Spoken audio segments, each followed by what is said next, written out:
నమస్తే, welcome to 99 TV time to ask ప్రోగ్రామ్కి స్వాగతం. సీనియర్ జర్నలిస్ట్ సాయికృష్ణ గారితో. సాయికృష్ణ గారు నమస్తే. నమస్తే అండి. సరిహద్దుల గురించి ఈ మధ్యకాలంలో ఎక్కువగా మనం చర్చించుకుంటున్నాం. అవసరం అలా వచ్చింది, ఒక అనివార్యత. సరిహద్దులు లేకుండా 75 ఏళ్ల పాటు మనం జీవించామంటే థ్యాంక్స్ టు కమ్యూనిస్ట్ ప్రభుత్వాలు అండ్ మమతా బెనర్జీ ప్రభుత్వం. 50 ఏళ్ల పాటు సరే, మొదటి 25 ఏళ్ళు పెద్ద ఫోకస్ లేదేమో అనుకుంటే తర్వాత వచ్చిన ప్రభుత్వాలు కూడా ఫోకస్ పెట్టలేదు.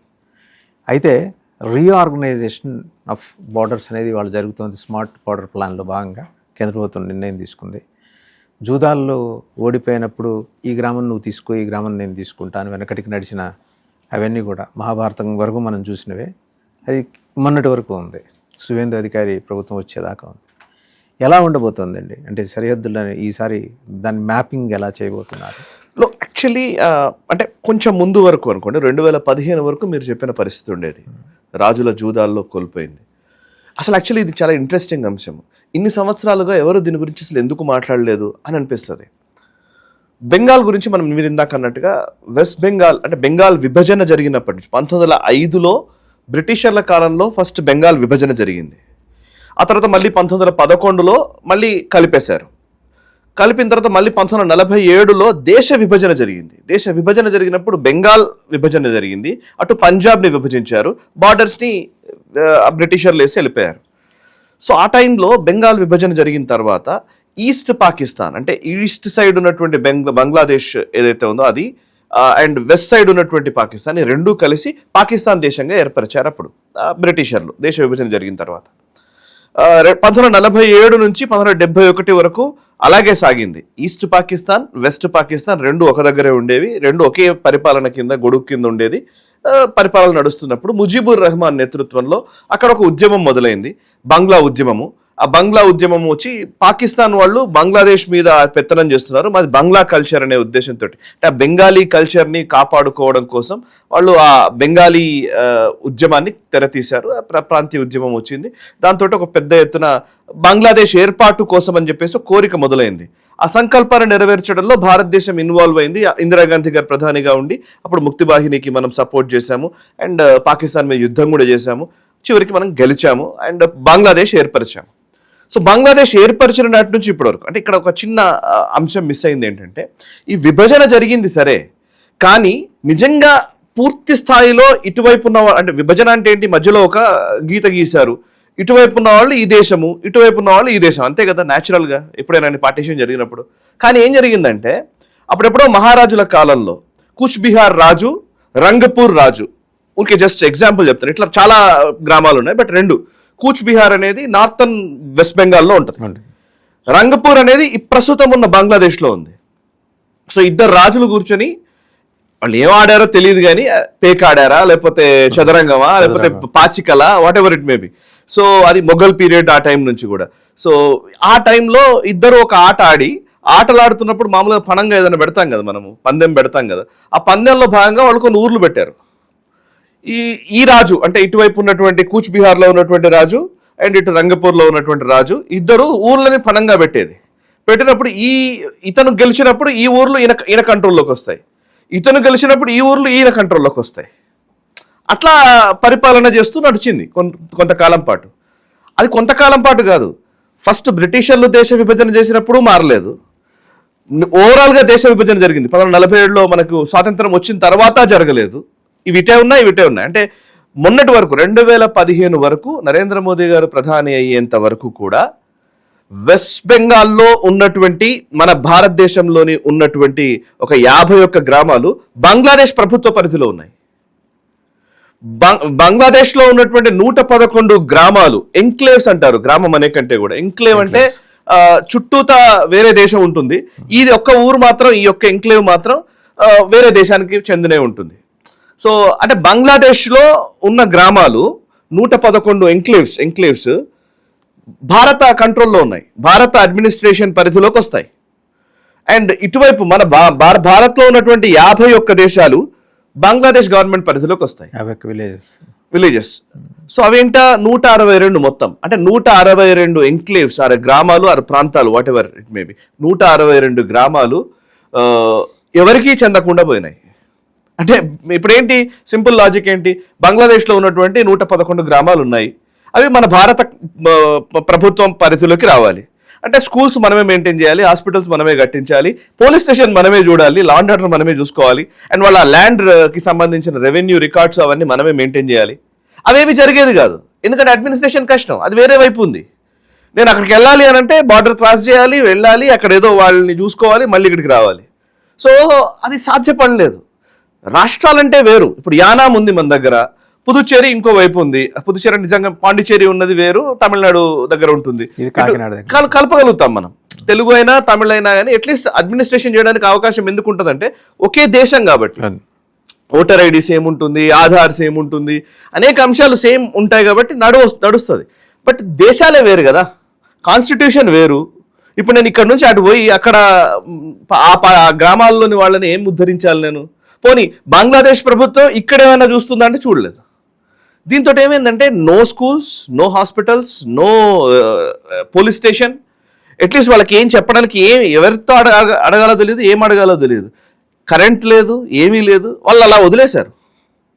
చూడండి, ఇమాజిన్ చేసుకోండి, 111 గ్రామాలు భారత పరిధిలోని గ్రామాలు కానీ బంగ్లాదేశ్లో ఉన్నాయి, వాటికి ఏమీ ఉండదు. 51 గ్రామాలు బంగ్లాదేశ్ గవర్నమెంట్ కిందికి వస్తాయి కానీ మనం ఏమీ వాళ్ళకి చేయలేము, మనము ఏం చేయలేము, బంగ్లాదేశ్ ఏం చేయలేదు. ఇట్లా 2015 వరకు ఉందండి. అసలు ఆశ్చర్యం వేస్తుంది ఒక రకంగా చెప్పాలంటే. 1971లో బంగ్లాదేశ్ ఏర్పడిన తర్వాత జరుగుతుంది అనుకుంటే అప్పుడు ఇందిరాగాంధీ ప్రభుత్వము ఒక ప్రయత్నం చేసింది. ఏంటి, ఇందిరాగాంధీ గారు అప్పుడు ముజీబుర్ రెహమాన్ గారికి మధ్య ఒక అగ్రిమెంట్ జరిగింది. ల్యాండ్ బౌండరీస్ యాక్ట్ అనేది ఉంది, ల్యాండ్ బౌండరీ అగ్రిమెంట్ అని చేశారు. ఆ అగ్రిమెంట్ చేసుకున్నారు, ఒప్పందం చేసుకున్నారు. ఆ ఒప్పందాన్ని రాటిఫై చేయాలి కదా, రాటిఫై చేస్తేనే చట్టం అవుతుంది దాని ప్రకారంగా. సార్ ఒప్పందం చేసుకున్నారు, మన దగ్గర మా భారత పరిధిలో ఉన్నటువంటి గ్రామాలని మీకు ఇచ్చేస్తాము, మీ పరిధిలో ఉన్నటువంటి గ్రామాలని మాకు ఇచ్చేయండి అని ఇద్దరు ఒప్పందం చేసుకున్నారు. కానీ ఒప్పందము అమల్లోకి రాలేదు. ఎందుకు అమల్లోకి రాలేదంటే అప్పుడు సుప్రీంకోర్టు ఏం చెప్పిందంటే దీన్ని చేయాలంటే రాజ్యాంగ సవరణ చేయాలన్నారు. ఎందుకంటే మన భారత భూభాగంలోని గ్రామాలని వాళ్ళకి ఇస్తున్నాము అని అంటే మీ ఇష్టం వచ్చినట్టు ఇవ్వడానికి లేదు కదా. సో దానికి కాన్స్టిట్యూషనల్ అమెండ్మెంట్ తీసుకురావాలి అన్నారు. రాజ్యాంగ సవరణ అంటే నిజంగా ఇందిరాగాంధీ పీరియడ్లో ఉన్నటువంటి మెజారిటీకి కుదవలేదు. ఆమె నిజంగా అనుకుంటే టక్కమని చేసేసేది, బట్ చేయలేదు. ఆమె కాన్స్టిట్యూషనల్ అమెండ్మెంట్లో కాన్స్టిట్యూషన్ ప్రియంబుల్ మార్చింది, సెక్యులర్ సోషలిస్ట్ అనేది యాడ్ చేసింది. ఆమెకున్న అధికారాలను ఉపయోగించి ఎమర్జెన్సీ విధించింది, కానీ ఈ పని చేయలేదు. ఇది అక్కర్లేదు నాకు, అంటే పెద్దగా దీనివల్ల ఎవడు పట్టించుకుంటాడు, ఏదో అసలు సరిహద్దుల్లోని గ్రామాలను ఎవరు పట్టించుకున్నారు కనుక, ఎందుకు పట్టించుకోవాలి కనుక అనేది అవే టెర్రర్ హబ్స్ గా మారాయి కదండి. ఎగ్జాక్ట్లీ అది చెప్తున్నాను. ఇప్పుడు అక్కడ నుంచి ఇందిరాగాంధీ గారి టైంలో అది అమల్లోకి రాలేదు, అండ్ ఆ తర్వాత వచ్చిన రాజీవ్ గాంధీ గారి పీరియడ్లో రాలేదు, పివి నరసింహారావు గారి పీరియడ్లో రాలేదు, వాజ్పేయి గారి పీరియడ్లో రాలేదు, యూపీఏ గవర్నమెంట్ టైంలో రాలేదు. 2015లో నరేంద్ర మోదీ ప్రధాని అయిన తర్వాత 2015లో షేక్ హసీనా ప్రభుత్వంతో ఈ ల్యాండ్ బౌండరీ అగ్రిమెంట్ ని మళ్ళీ తీసుకొచ్చి దాన్ని ఒప్పందం చేసుకొని అండ్ రాజ్యాంగ సవరణ చేసి, ఈ దేశంలో మొత్తం రాజ్యాంగ సవరణ చేయాలంటే రెండు ఉభయ సభల్లో కూడా మెజారిటీ ప్రజల్ని ఒప్పించి, అండ్ అప్పుడు ఉన్నటువంటి మధ్యలో పక్కన ఉన్నటువంటి రాష్ట్రాలకు సంబంధించి అస్సాం, అటు ఇవి కేవలం వెస్ట్ బెంగాల్కే పరిమితం కాదు, ఈవెన్ అస్సాంలో కొన్ని గ్రామాలు కూడా ఇట్లాంటి పరిస్థితులు ఉన్నాయి. అస్సాం కావచ్చు, వెస్ట్ బెంగాల్ కావచ్చు, అటు త్రిపుర కావచ్చు, పక్కనున్న రాష్ట్రాలన్నింటినీ ఒప్పించి అండ్ బంగ్లాదేశ్ ప్రభుత్వాన్ని ఒప్పించి, బంగ్లాదేశ్ ప్రభుత్వానికి భారత ప్రభుత్వానికి మధ్య ఒక సుహృద్భావ వాతావరణాన్ని క్రియేట్ చేసి 2015లో మన పరిధిలో ఉన్నటువంటి మన దేశంలో ఉన్నటువంటి 51 గ్రామాలు బంగ్లాదేశ్కి సంబంధించిన వాటిని మనం తీసేసుకున్నాం, వాళ్ళ పరిధిలో ఉన్నటువంటి గ్రామాలని వాళ్ళకి ఇచ్చేసాం. అట్లీస్ట్ అడ్మినిస్ట్రేషన్ కి సంబంధించినటువంటి ఒక వెసులుబాటు అన్న వస్తుంది కదా, ఆ డెడ్లాక్ పోయింది, లాస్ట్ కి ఆ హర్డిల్ పోయింది. 2015 మన దగ్గరనే మనం తీసుకున్నాం, వాళ్ళకి ఇచ్చేసాం. ఇందులో ఏంటి ప్రాబ్లము అని అంటే కనుక ఇందాక మీరు అడిగారు, అసలు యాక్చువల్లీ ప్రాబ్లం ఏంటి అని అంటే ఈ పేరు చెప్పి నా గ్రామాలు అక్కడ ఉన్నాయి. సింపుల్ లాజిక్ ఏంటంటే వాడు ఏం చేస్తాడు, బంగ్లాదేశ్ నుంచి భారతదేశంలోకి రావాలనుకోండి, ఏదైనా స్మగ్లింగ్ చేయాలి, లేకపోతే ఎవడో టెర్రరిస్ట్ రావాలి, వాడు ఏమంటాడు, నేను బంగ్లాదేశీనే కానీ ఆ గ్రామస్తుని అంటాడు, లేదా నేను భారతీయుణ్ణి నేను ఆ గ్రామంలో ఉంటాను అని అంటాడు. కాగితాలు ఏం లేవు కదా, సింపుల్ లాజిక్. నేను పలానా ఎంక్లేవ్లో ఉంటాను కాకపోతే నేను భారతీయుణ్ణి ఇటు వస్తున్నాను అని అంటే సో విధి లేక వదిలేయాల్సిన పరిస్థితి. అట్లా ఆ పేరు చెప్పి, ఎంక్లేవ్స్ పేరు చెప్పి విపరీతమైన స్మగ్లింగ్ జరిగింది, విపరీతమైనటువంటి ఒక అటు ఇటు అసలు ఇల్లీగల్ దందాలన్నీ జరిగాయి. వాటన్నిటికీ 2015లో చెక్ పడింది. ఆ తర్వాత 2015 నుంచి ఇప్పటివరకు జరిగిన దుర్మార్గాలు చెప్తాను. ఆ తర్వాత ఏం జరిగింది, మమతా బెనర్జీ ప్రభుత్వం ఉంది, మనకు తెలుసు. పోరస్ బార్డర్ నిన్న కూడా మనం ఎక్స్ప్లెయిన్ చేసాం. దాంట్లో మొత్తం పోరస్ బార్డర్స్, అసలు అక్కడ నిజంగా ఫెన్సింగ్ సరిగ్గా ఉండదు, ఏమీ ఉండదు. నదులు ఉంటాయి, ఆ నదుల్లో నుంచి ఇష్టం వచ్చినట్టుగా పోతారు వస్తారు. అటువైపు వాడికి ఇటువైపు వాడికి ఎటువంటి అంటే సంబంధాలు ఉంటాయి. ఇప్పుడు ఫర్ ఎగ్జాంపుల్ నేను ఇప్పుడు లదాఖ్ వెళ్ళానండి. లదాఖ్లో నుబ్రా వ్యాలీ అని ఉంటుంది. నుబ్రా వ్యాలీ దగ్గర ఉన్నటువంటి ఒక 5 గ్రామాలు ఉంటాయి. చాంగ్థాంగ్, పచ్తాంగ్, ఇట్లా దిస్కీత్, ఇట్లాంటి కొన్ని గ్రామాలు ఉన్నాయి. ఒక 5 గ్రామాలు ఉంటాయి.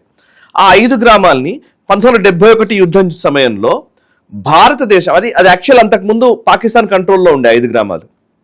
పిఓజేకే అంటారు కదా, ఎల్ఓసికి అవతల ఉండేది. కానీ 1971 యుద్ధం జరిగినప్పుడు ఆ 5 గ్రామాలు మనం తీసుకున్నాం, మన కంట్రోల్లోకి వచ్చాయి. నేను ఆ గ్రామాల్లో స్టే చేశాను, నేను గిరిధర్ గారు వెళ్ళినప్పుడు. అక్కడ స్టే చేసినప్పుడు అక్కడ ఉన్న వాళ్ళు చెప్పే మాట ఏంటంటే, సరే అంతకుముందు 1971కి ముందు అటువైపు ఇటువైపు మరి మన వైపు వచ్చినారు కదా, వాళ్ళకు కూడా వాళ్ళ చుట్టాలు, వాళ్ళకి సంబంధించిన బంధువులు, వాళ్ళ మిత్రులు అందరూ కూడా అటువైపు ఉండేవాళ్ళు. ఎందుకంటే చాలా సంవత్సరాలుగా వాళ్ళ సంబంధ బాంధవ్యాలు ఉండేది కదా. 71 తర్వాత మరి ఎట్లా ఉంది అని అంటే కనుక, అటువైపు వాళ్ళతోటి మేము కాంటాక్ట్లో ఉంటాము, కానీ అటువైపు ఉన్న వాళ్ళు బిక్కు అని చూస్తున్నారు. వాళ్ళకి అసలు కరెంట్ లేదు, వాళ్ళని పాకిస్తాన్ అసలు ఏమాత్రం పట్టించుకోవట్లేదు, అక్కడ రేషన్ వెళ్ళదు. కానీ మా దగ్గర మోదీ వచ్చిన తర్వాతనే మా దగ్గర రేషన్ అందుతోంది, మాకు ఇక్కడ రోడ్లు పడ్డాయి, మాకు ఇక్కడ చదువులకు స్కూళ్ళు వెలిచాయి. ఇవన్నీ వాళ్ళు చెప్పిన మాటలు.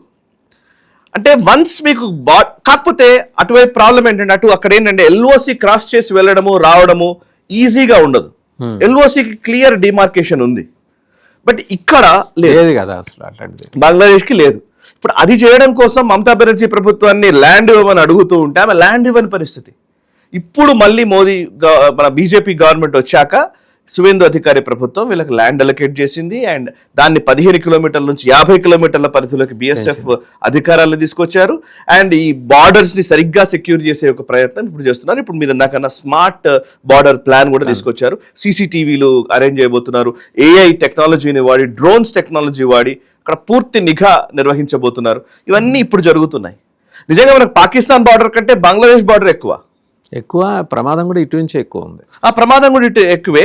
అంటే ఓవరాల్ గా మీకు మనం దాని పొడవు చూసినా కూడా బంగ్లాదేశ్ బార్డర్ 4096 కిలోమీటర్లు ఉంది. అదే పాకిస్తాన్ బార్డర్ 3320 కిలోమీటర్లు. ఇప్పుడు షిఫ్ట్ చేసుకున్నారు కదా వాళ్ళ టెర్రరిస్ట్ యూనివర్సిటీని ఇటు బంగ్లాదేశ్ ద్వారా నుంచి ఇక్కడికి తీసుకొచ్చి లాల్ మునీర్ హట్ అవతల పెట్టుకోవడానికి ఏర్పాట్లు చేసుకుంటున్నారు. కాబట్టి ప్రమాదం ఇక్కడే కొంచెం ఉంది. ఇప్పుడు లాస్ట్ టైం అండి, అంటే ఈ సరిహద్దులకు రిలేటెడ్గానే ఈ 7 నేషనల్ హైవేస్ని మన 4-5 రోజుల క్రితం కేంద్ర ప్రభుత్వానికి అప్పు చెప్తూ సువేంద్ర అధికారి నిర్ణయం తీసుకున్నారు. 7 నేషనల్ హైవేస్ కూడా కరెక్ట్గా వచ్చి ఒక స్పైడర్ వెబ్ మాదిరి బంగ్లాదేశ్ బార్డర్స్ని చుట్టుముట్టేసి, అంటే నేషనల్ సెక్యూరిటీ యాంగిల్లో, మామూలుగా ఇన్ఫ్రా యాంగిల్లో చూసుకుంటాం హైవేస్ అనేవి, బట్ నేషనల్ సెక్యూరిటీ యాంగిల్లో తీసుకొని అవసరం ఇంకా ఫేస్ ఆఫ్ వచ్చే పని అయితే ఫైటర్ జెట్స్ కూడా ఆ రన్వేస్, ఆ రోడ్స్ మీదే, ఆ హైవేస్ మీదే రన్వేస్ లాగా భావించి అక్కడ ల్యాండ్ అవడానికి అన్ని ఏర్పాట్లు చేస్తున్నారు. ఇంతకుముందు ఎప్పుడు ఈ ఆలోచన 2015కి పూర్వం ఎప్పుడైనా వచ్చిందా? ఎప్పుడు లేదు. మనకు అసలు బార్డర్స్ అనేది, మీకు డిఫరెన్స్ చెప్తాను నేను. అసలు ఇంతకు ముందు బార్డర్స్ అంటే మనం ఏమనేవాళ్ళం, భారతదేశానికి చివరి గ్రామం అనేవాళ్ళం. నరేంద్ర మోదీ గారు ఎప్పుడు మీరు అబ్జర్వ్ చేయండి, ఎనీ మీటింగ్ ఆయన 2014 తర్వాత నుంచి ఆయన ఏం చెప్తారంటే మొదటి గ్రామం అంటారు. భారతదేశానికి సంబంధించిన మొదటి గ్రామం ఆ సరిహద్దుల్లో ఉన్న గ్రామం అంటారు ఆయన. ఫస్ట్ విలేజ్ అంటాడు. సో లాస్ట్ విలేజ్ అనేది మన భావన. అంటే చూడండి, సోచ్లోనే మార్పు. అది లాస్ట్ విలేజ్, అది చివరి గ్రామం అన్నదానికి మొదటి గ్రామం అన్నదానికి డిఫరెన్స్ ఉంది. అది అడ్రస్ చేసే విధానంలో మార్పు వస్తుంది. ఎగ్జాక్ట్లీ. అండ్ రెండోది ఏంటంటే వీళ్ళు ఏం చేశారంటే బార్డర్ ఏరియాస్లో చాలా, నేను కాశ్మీర్ వెళ్ళాము. కాశ్మీర్లో ఈ తేనె పట్టుకి సంబంధించి, తేనెని తయారు చేసేటువంటి ఉంటాయి, తేనెటీగలకు సంబంధించినట్టు ఉంటుంది కదా, సో వాటి కోసం నిధులు కేటాయించారు. అవి ఏం చేస్తున్నారంటే, మీరు ఇప్పుడు నార్త్ ఈస్టర్న్ స్టేట్స్లో దాన్ని బిఎస్ఎఫ్ వాటిని ఒక ఇండస్ట్రీ లాగా మార్చింది. ఎందుకంటే ఫెన్సింగ్ పైన, ఆ ఫెన్సింగ్ మీద తేనెటీగల్ని పెంచే ఒక ప్రయత్నం చేస్తున్నారు. తద్వారా బిఎస్ఎఫ్ కి కొంత ఆదాయం వస్తుంది, యాజ్ వెల్ యాజ్ ఎవడన్నా లోపలికి రావాలంటే కూడా రాలేని పరిస్థితి. అది అంటే స్మార్ట్ వేస్ లో బార్డర్స్ ని ప్రొటెక్ట్ చేసే కార్యక్రమాలు కొన్ని తీసుకున్నారు. వైబ్రెంట్ విలేజెస్ అని ఒకటి తీసుకొచ్చారు. మనం అందరం మాట్లాడతాం, చైనా సరిహద్దుల్లో గ్రామాలు నిర్మిస్తోంది అని మనకు అందరికీ తెలుసు. సో దాన్ని మన దేశం ఏం చేసిందంటే భారత ప్రభుత్వము దానికి కౌంటర్గా వైబ్రెంట్ విలేజెస్ అని ఒక స్కీమ్ తీసుకొచ్చి ఆ సరిహద్దుల్లో ఉండేటువంటి గ్రామాలకు ప్రత్యేక నిధుల్నిచ్చి అక్కడ డెవలప్మెంటల్ యాక్టివిటీస్ విపరీతంగా పెంచుతున్నారు. ఈవెన్ అక్కడ బ్రాడ్బ్యాండ్ కనెక్టివిటీ దగ్గర నుంచి అన్ని తీసుకొచ్చే ప్రయత్నం చేస్తున్నారు. నేను I have been to Ladakh అండి. లదాఖ్లో మీరు డెమ్చోక్ అని ఉంటుంది. డెమ్చోక్ అనే గ్రామం, మనం ఇంకొకసారి నేను ఎల్ఈడీలో ఎక్స్ప్లెయిన్ చేస్తాను. యాక్చువల్లీ చాలా ఇంట్రెస్టింగ్ అంశం అది. డెమ్చోక్ అనే గ్రామానికి అవతల, అంటే మన ఎల్ఏసి దాటిన అవతల అక్కడ ఒక పెద్ద సిటీ నిర్మించింది చైనా. ఓకే, కానీ ఆ సిటీ నిర్మించి మీరు అక్కడికి వచ్చేసేయండి అంది. ఎందుకు వీళ్ళు వెళ్ళలేదంటే టిబెట్ లామా పట్ల ఉన్న గౌరవము, టిబెట్ని ఆక్రమించుకున్నారు అన్న ఒకే ఒక కారణము. చైనా మాకు ఎన్ని సౌకర్యాలు ఇస్తుందన్నా మేము అక్కడికి వెళ్ళాం, మేము ఇక్కడే ఉంటాం, మేము భారతీయులుగా ఉంటామని వాళ్ళు భావించారు. నిజానికి 2015-16 వరకు కూడా డెమ్చోక్లో కరెంట్ లేదు. 2016 వరకు కూడా డెమ్చోక్లో కరెంట్ రాలే. ఎందుకు కరెంట్ రాలేదు? మరి 2016లో ఎలక్ట్రిఫికేషన్ జరిగింది. అన్ని సంవత్సరాలు ఏమైంది? అసలు రోడ్లు లేవు అక్కడ, రోడ్లు వేలే. రోడ్ వేస్తే చైనా వాడు ట్యాంక్స్ వేసుకొని లోపలికి వస్తాడు అని రోడ్లు వేయడం బంద్ చేశారు. మనం అది ఐ థింక్ చిదంబరం గారు, ఏకే ఆంటనీ పార్లమెంట్ లో చేశాడు ప్రకటన, అది ఏకే ఆంటనీ. అండ్ అంటే అప్పుడున్న సోచ్కి ఇప్పుడున్న సోచ్కి ఏంటి డిఫరెన్స్ అంటే, బార్డర్స్ ఎందుకు మనం ప్రొటెక్ట్ చేసుకోవాలనే విషయంలో we have 100% clarity. Border protect చేయకపోతే ఏమవుతుందంటే ఈ ఇల్లీగల్ దందాలు జరుగుతూనే ఉంటాయి, ఈ టెర్రరిస్ట్ యాక్టివిటీస్ జరుగుతూనే ఉంటాయి. అఫ్ కోర్స్ ఎస్, ఇప్పుడు మనమైనా మన ఇంటికి మంచి గొల్లెం మంచిది పెట్టుకుంటాం, ఓ తాళం సరిగ్గా పెట్టుకుంటాం, ఎటన్నా బయటకు వెళ్ళినప్పుడు దాన్ని కరెక్ట్గా ప్రొటెక్ట్ చేస్తామా లేదా? ఇల్లుని ప్రొటెక్ట్ చేసుకున్నట్టే దేశాన్ని ప్రొటెక్ట్ చేసుకోవాలి. నథింగ్, వేరే డిఫరెన్స్ ఏం లేదు దీంట్లో. దేశం అయితే సంతర్పణ చేస్తామా ఏంటి? ఎవరైనా సరే రావచ్చు పోవచ్చు అని అంటారేంటి? ఇప్పుడు చూడండి, మనం ఇంకో డిస్కషన్ కూడా మనం చేయబోతున్నాం. యుఏఈ ఉంది, ఇప్పుడు మనం ఇన్ని మాట్లాడుతున్నాం కదా, ఇస్లామిక్ దేశాలు లేకపోతే ఇదేదో ఇస్లాంకి వ్యతిరేకము అన్న కోణంలోకి దీన్ని తీసుకెళ్తున్నారు. ఇస్లాంకి వ్యతిరేకం అనే కోణంలోకి ఎందుకు తీసుకెళ్తారంటే అపీస్మెంట్ పాలిటిక్స్ కోసం తీసుకెళ్తారు. ఇప్పుడు బికాస్ బార్డర్ క్లోజ్ చేయడం వల్ల ఎవరికి నష్టం? ఇస్లాంకి నష్టమా? బంగ్లాదేశ్ నుంచి వచ్చే చొరబాటుదారులకు నష్టం. వాళ్ళకి you have to differentiate it. ఈ దేశంలో ఇక్కడ ఉన్నటువంటి లీగల్ గా బతుకుతున్నటువంటి ఒక ముస్లింకి ఆయనకు నష్టం అక్కడ నుంచి వచ్చిన వాడు. ఎందుకంటే రిసోర్స్ అందరం మనమే కదా పంచుకునేది. ముస్లిమ్స్ అయినా హిందూస్ అయినా సేమ్ రిసోర్సెస్ కదా పంచుకునేది. ఈ రిసోర్సెస్నే మనం అందరం కలిసి పంచుకోవాలి. ఇందులో ఇంకోటి వచ్చి తీసుకుంటా అంటున్నాడు, అతను ముస్లిం అయితే పర్వాలేదా? అండ్ వాళ్ళకి దేశం ఉంది, దేశం లేక కాదు, వాళ్ళకి ఏం వివక్ష లేదు అక్కడ. ఇస్లాం అనే ఉద్దేశంతో చంపట్లే బంగ్లాదేశ్లో, అంతే కదా. లిటరల్లీ మాట్లాడితే బంగ్లాదేశ్లో చంపుతున్నారా, పాకిస్తాన్లో చంపుతున్నారా ఇస్లాం అని? అఫ్ కోర్స్ నిజంగా అట్లాంటివి కూడా ఉన్నాయి. ఎట్లా అంటే సున్నీ షియా గొడవలు ఇవన్నీ ఉన్నాయి. ఇప్పుడు యుఏఈ డిపోర్ట్ చేస్తుంది, మసీదుల్లో ప్రార్థనలు చేస్తుంటే వెళ్ళి చంపేస్తున్నారండి, మసీదుల మీద దాడి చేసి చంపేస్తున్నారు. ఎగ్జాక్ట్లీ. ఇప్పుడు చైనాలో జరుగుతుంది Uighur Muslims. But the vast land, Islamic republic of that country, దేశానికే పేరుంది కాబట్టి. సరే, ఇప్పుడు నేను వాటికంటే కూడా నేను అనేది స్ట్రాటజికల్లీ సెక్యూర్డ్ బార్డర్స్ అనేది చాలా అవసరం. ముఖ్యంగా నార్త్ ఈస్ట్లో జరిగింది అదే. మనం నార్త్ ఈస్ట్లో మీకు గుర్తుంటే ఇప్పుడు ఈ తారీఖ్ రహమాన్, ఇప్పుడు బంగ్లాదేశ్ ప్రైమ్ మినిస్టర్ ఉన్నాడు కదా, తారీఖ్ రహమాన్ అంతకుముందు వాళ్ళ మదర్ ఖలీదా జియా ప్రధానిగా ఉన్నప్పుడు ఆయన మినిస్టర్గా ఉండే, ఇంటీరియర్ మినిస్టర్ అనుకుంటా, హోమ్ మినిస్టర్ అనుకుంటా. ఆయన మినిస్టర్గా ఉన్నప్పుడే, ఆయన పరిధిలోనే ఆ మినిస్టర్గా ఉన్నప్పుడే చిట్టగాంగ్ పోర్టుకి ఒక పెద్ద ఆయుధాలు వచ్చాయి. చాలా పెద్ద షిప్మెంట్ వచ్చింది, ఆయుధాల షిప్మెంట్. దాన్ని భారత రా ఇంటెలిజెన్స్ నివేదికల ద్వారా మనం అక్కడ లీక్ చేసి దాన్ని మీడియాలోకి తీసుకొచ్చి దాన్ని ఎక్స్పోజ్ చేశాం కాబట్టి దాన్ని పట్టుకున్నారు. తర్వాత దాని మీద విచారణ జరిగింది. విచారణ జరిగితే తెలిసింది ఏంటంటే, చిట్టగాంగ్ పోర్టు నుంచి, లిటరల్గా మీకు మనం మ్యాప్లో మీకు నేను చూపించుతున్నాను కదా, చిట్టగాంగ్ పోర్టు నుంచి త్రిపురలోకి వచ్చి నార్త్ ఈస్టర్న్ స్టేట్స్లో విధ్వంసం సృష్టించడం కోసం ఆ షిప్మెంట్ వచ్చింది. చిట్టగాంగ్ నుంచి పైకి రావచ్చు ఈజీ, దాన్ని ఏమంటారు, చిట్టగాంగ్ ట్రాక్ట్స్ అంటారు, ఆ చిన్న కొండల నుంచి బయటకు వచ్చేస్తే అయిపోతుంది. సో వచ్చి ఇక్కడ నార్త్ ఈస్ట్ లో విధ్వంసం సృష్టించడం కోసం వచ్చింది. బంగ్లాదేశ్ ప్రభుత్వం దానికి సపోర్ట్ చేసింది. అప్పుడు ఖలీదా జియా పూర్తిగా పాకిస్తాన్ అనుకూలమైనటువంటి వ్యక్తి. సరే, ఇప్పుడు తారీఖ్ రహమాన్ ఎలా ఉంటాడు? ఇప్పుడు కూడా అలాగే ఉంటాడు. ఏది ఉందని నేను అనుకున్నాను, ఎందుకంటే జమాతే ఇస్లామీని భుజాన్ని వేసుకుని తిరిగాడు ఆయన కూడా. కరెక్ట్. ఇప్పుడు తారీఖ్ రహమాన్ పెద్దగా ఉంటాడని నేను కూడా అనుకోవట్లేదు. సేమ్ అదే పాకిస్తాన్ వ్యవహార శైలి ఉంటుంది. బట్ ఓకే, కొంచెం బెటర్. అప్పటితో పోల్చితే కనిపిస్తాడు. అప్పుడు షేక్ హసీనాకి వ్యతిరేకంగా ఉండే వ్యక్తి కాబట్టి ఆబ్వియస్లీ ఇంకోవైపు వెళ్ళిపోయిన పరిస్థితి. అంటే అనేది ఆ చిట్టగాంగ్ పోర్టుకి నిజంగా మనం అప్పుడు తీసుకొని ఉంటే మన పరిస్థితి వేరే ఉండేది. సరే తీసుకోలేదు పో, okay no problem, but it is border అన్న సెక్యూరిటీ చేసుకోవాలి కదా. ఇప్పుడు మయన్మార్ ఉంటుంది, చిన్న చిన్న తెగలు ఉంటాయండి అక్కడ. భారతదేశంలో అస్థిరత క్రియేట్ చేయడం కోసం ఉల్ఫా టెర్రరిస్టుల దగ్గర నుంచి చిన్న చిన్న బోడో ఉగ్రవాదుల దగ్గర నుంచి అనేక మంది ఉగ్రవాదులు, ఆ వేర్పాటువాదులు, వీళ్ళందరికీ ఆశ్రయం ఇచ్చేది మయన్మార్. అటు బంగ్లాదేశ్లోని చిట్టగాంగ్ పోర్ట్లో దాన్ని ఏమంటారు, ఆ హిల్ ఏరియాస్లో వాళ్ళు తలదాచుకుంటారు. ఇక్కడే ట్రైనింగ్ క్యాంప్స్ ఉంటాయి. ఆ ట్రైనింగ్ క్యాంప్స్ తీసుకొని లోపలికి వచ్చేసి ఇక్కడ విధ్వంసం చేస్తూ ఉంటారు. సో ఇప్పుడు మనం ఏం చేసాము, మన నిఘా సరిగ్గా ఉంటే, బిఎస్ఎఫ్ సరిగ్గా వర్క్ చేస్తే, అండ్ అస్సాం రైఫిల్స్ ఉంటుంది మేజర్గా, మయన్మార్ బార్డర్లో ఉండేదంతా Assam rifles. So Assam rifles కనుక స్ట్రెంగ్తెన్ చేస్తే వాళ్ళకి టెక్నాలజీ ఇచ్చి వాళ్ళకు పర్ఫెక్ట్గా వాళ్ళకి ఎప్పటికప్పుడు నిఘా పెట్టే విధంగా మనము వాళ్ళకి అవకాశం కల్పిస్తే మనం ప్రొటెక్ట్ చేయొచ్చు. ఇది కేవలం టెర్రరిస్ట్ యాక్టివిటీసే కాదు, ఈవెన్ డ్రగ్స్ దందా, గోల్డెన్ ట్రయాంగిల్ అంటారు ఈ మయన్మార్ని. మయన్మార్ నుంచి మేజర్గా పాపీ కల్టివేషన్ ఎక్కడెక్కడైతే మొత్తం ప్రపంచవ్యాప్తంగా డ్రగ్స్ సరఫరాకు సంబంధించిన కార్టెల్స్ ఉంటాయో దాంట్లో నంబర్ 1 వచ్చేది ఆఫ్ఘనిస్తాన్. గోల్డెన్ క్రెసెంట్ అనేది అంటారు దాన్ని. దీన్ని గోల్డెన్ ట్రయాంగిల్ అంటారు. అంటే మయన్మార్లో సెకండ్, మయన్మార్ 2, 3 మెక్సికో అండ్ ఆ లాటిన్ అమెరికన్ దేశాల్లో 3వది కార్టెల్. బేసిక్గా ప్రపంచవ్యాప్తంగా పోయేటువంటి ఈ డ్రగ్స్ సరఫరాని ఒక ఇండస్ట్రీగా మార్చినటువంటి దేశం ఇటువైపు మయన్మార్ ఉంది. అటు ఆఫ్ఘనిస్తాన్ నుంచి పాకిస్తాన్కి వచ్చి, పాకిస్తాన్ నుంచి మన దేశంలోకి వస్తాయి పంజాబ్ మీదుగా.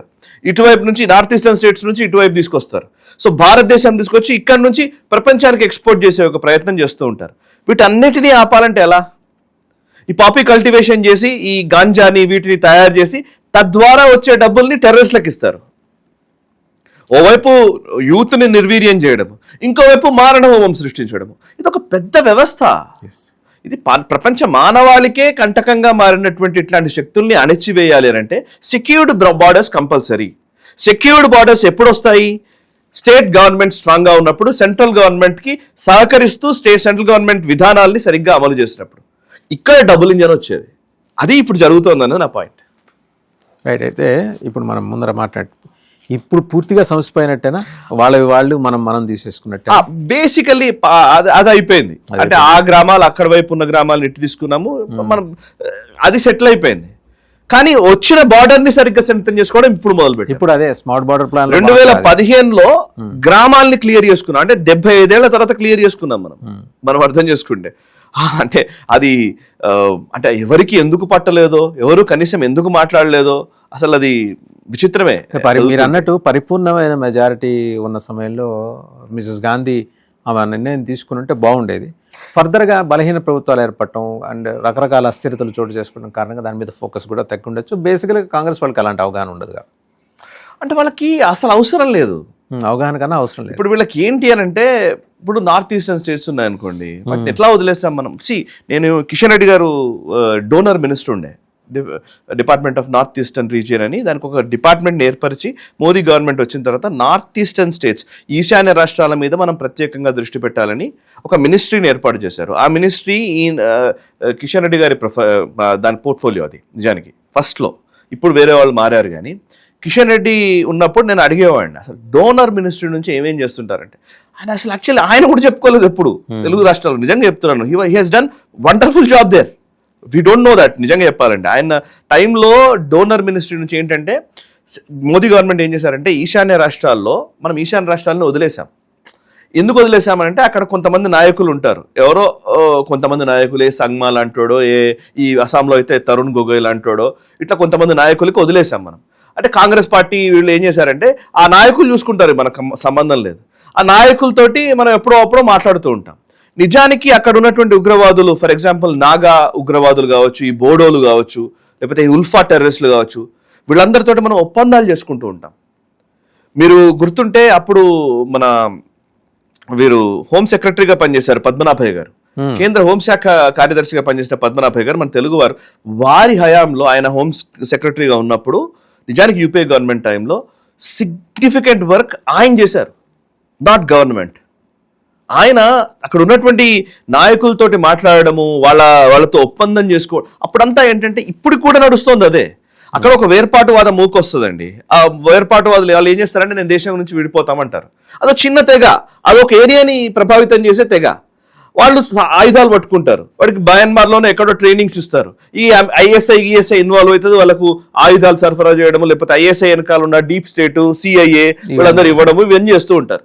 వాడు పట్టుకొని ఎగురుతూ ఉంటాడు. సో దాన్ని ఆపాలంటే ఏం చేయాలి? అయితే అణిచివేయాలి, లేదంటే వాడితో ఒప్పందం చేసుకోవాలి. ఒకనొక దశకు వస్తే అందులో కొన్ని చీలికలు వస్తాయి, అందులో ఒక 100 ఫ్యాక్షన్స్ ఉంటాయి అక్కడ.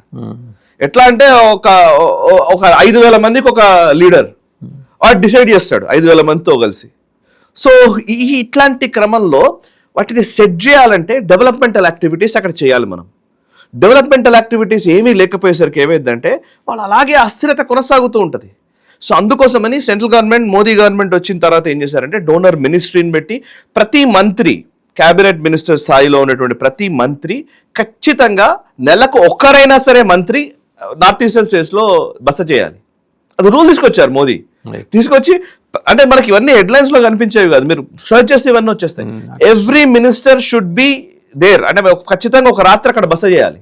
అది కూడా ఏదో కొంచెం హిల్ పెద్ద క్యాపిటల్ సిటీలోనో ఐస్ బాల్కి వెళ్ళడమో, లేకపోతే అస్సాం ఎక్కడో మంచి పెద్ద పెద్ద ఏరియాల్లో ఉండడమో కాదు, నగరాల్లో ఉండడం కాదు, విలేజెస్కి వెళ్ళి స్టే చేయాలి.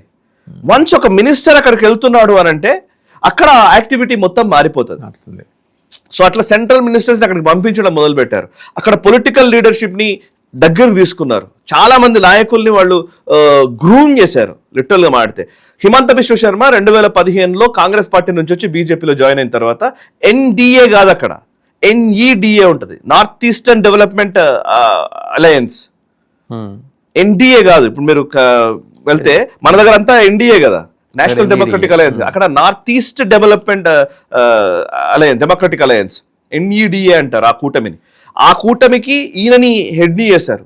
ఈయన హిమంత బిశ్వ శర్మ అస్సాం దగ్గర ఉండి, అస్సాంలో సర్బానంద సోనోవాల్ చీఫ్ మినిస్టర్గా ఉండే అప్పుడు ఫస్ట్ ఎరాల్. ఆ టైంలో ఈయన వెళ్ళి నార్త్ ఈస్ట్ లో ఉన్నటువంటి నాయకులు అందరినీ దగ్గర తీసుకున్నారు, వాళ్ళందరితోటి చర్చలు జరిపారు, వాళ్ళందరినీ బీజేపీలోకి తీసుకొచ్చారు. సో ఒక యాక్టివిటీ బిల్డ్ చేసినాక ఈరోజు నార్త్ ఈస్ట్ లో బీజేపీకి సంబంధించిన ప్రభుత్వాలు ఏర్పడ్డాయి.